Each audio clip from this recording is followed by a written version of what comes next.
മാത്തുക്കുട്ടി അങ്ങോട്ട് തോറ്റല്ലോ. അവനൊരു ലൈനിൽ അയച്ച അന്ന് ചീത്ത മുഴുവൻ എനിക്കാ. എന്തോ മൂപ്പരെ കണ്ണും മോറും കണ്ടിട്ട് എനിക്കൊരു പിടുത്തം കിട്ടുന്നില്ല.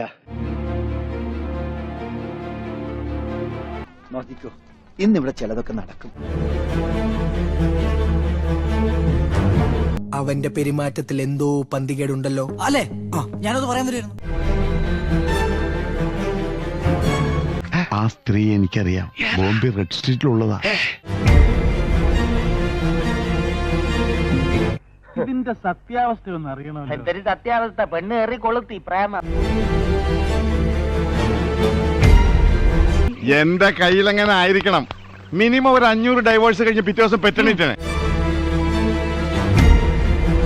നിന്റെ ചാട്ട എങ്ങോട്ടാണെന്നൊക്കെ എനിക്ക് മനസ്സിലാവുന്നുണ്ട്. ആ വെള്ളം അങ്ങ് വാങ്ങി വെച്ചേക്ക്. ഒരുമാതിരി ചന്തക്കാരി പെണ്ണുങ്ങളുടെ പോലെ രണ്ടും കൽപ്പിച്ച് അവളെ ഇറങ്ങിയിരിക്കുക. കന്നിമാസത്തിലെ പട്ടികൾ പോലും ഇത്ര ആക്രാന്തം കാണിക്കില്ല. ഇത് പ്രേമമല്ല, ഒരു തരം ഞരമ്പ് രോഗം.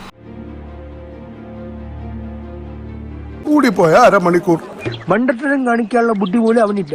പേടിക്കേ വേണ്ട. 15 minutes later.